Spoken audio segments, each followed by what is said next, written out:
Bulaga.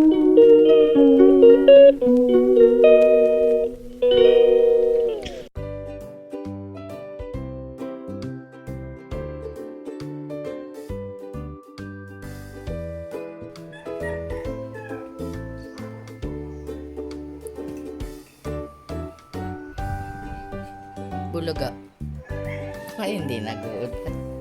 Good morning! Today is Monday. Monday.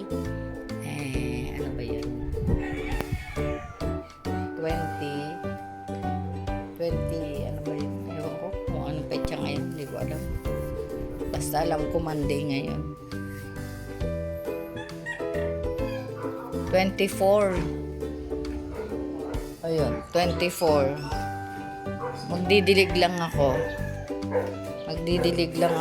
Pero wait lang.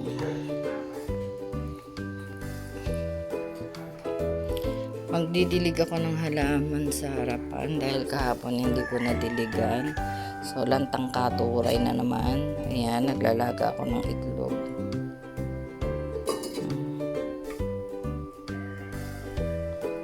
Boiled ako ng itlog. Tapos, yun lang everyone.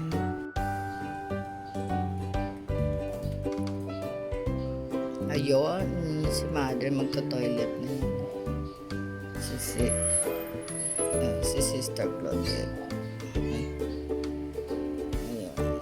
si nanay. Ayun. Kasi, nag-ano sila. Naman yung isda ko, hindi ko mapakain dahil dito sa harang-harang na ito nalabas ni Betche itong si Cleopatra. Ayan, tuloy hindi ako makagalaw. Hindi mga pinagkalat nila ayan, dahil nag-inuman sila. Isang katutak na nga mga bote dito.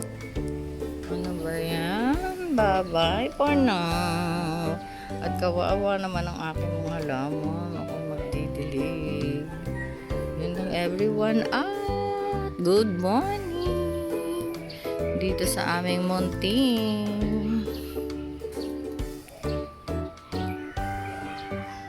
tahanan.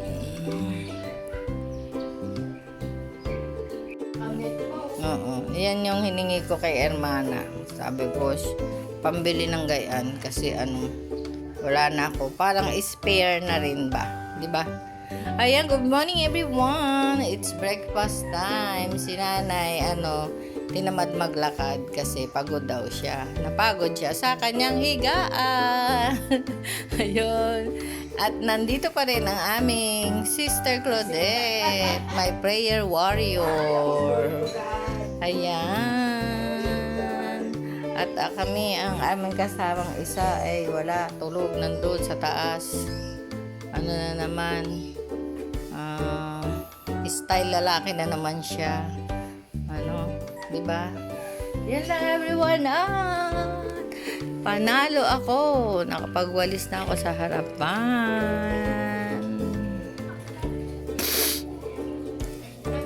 Hindi lang ako tapos na tapos na. Sana, it's eating time na. Tanghalian na po. Yun si nanay. Tapos yung isa nakahiga doon. Habang nag-showtime, kahit ano yan. Hindi man rewind. Ewan ko kung anong tawag doon. Basta kakain na kami. Ngayon ay Lunes 25. Lunes Santo ba? Ayun, nakapagsampay na ako. May sampay ako. Ayan, nakalaban na ulit. Yung kay nanay, bukas na lang. Ayan,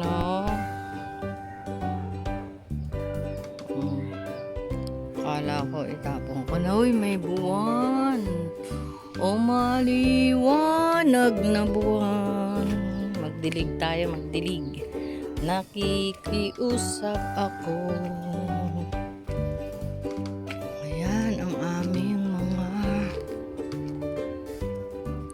Kapitbahay.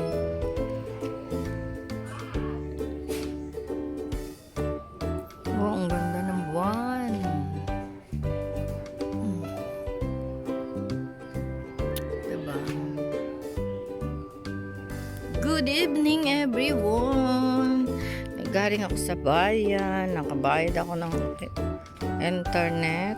And then nabili yung gamot ni nanay. Tapos yung sa AIM Global hindi ko pa nabili dahil nakalimutan kong dalhin yung order slip ng kay kuya. And then hindi ko naman memorize yung number. Kaya ayun. Baka bukas na lang ulit ako babayan. Ayun lang. Kasi pag uwi ko kanina, antok na antok ako. So, si Bea ang nag-asikaso kay nanay. Yun. Nagising ako, naka-dinner na silang maglola. At nakaluto na ng french fries. Ayun lang everyone. God bless and good night. I love you all. Yan, sarap dito sa taas. Yan, pag ganyan, mahangin, tas may buwan. O, diba? So, yung sampay ko, papasok ko na lang dun sa loob. At paarawan ko na lang ulit bukas. Para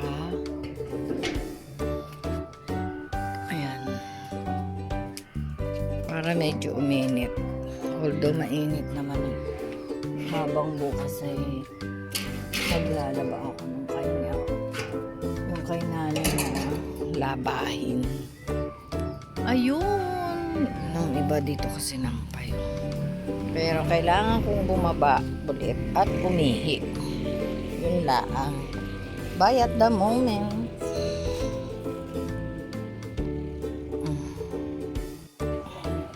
My dinner. Late na, 8:15 na pala. O, ayan. Tanggol na.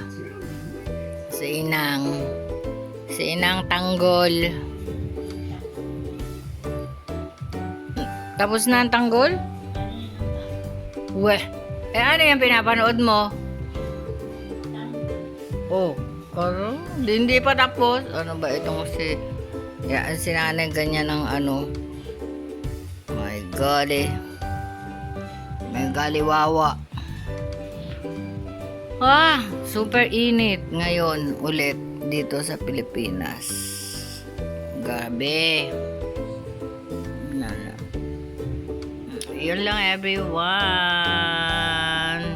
Kaya ngayon lang ako nagkain dahil nakatulog ako pagkagaling ng bayan. Yun. Sa apat na sulok ng aming bahay.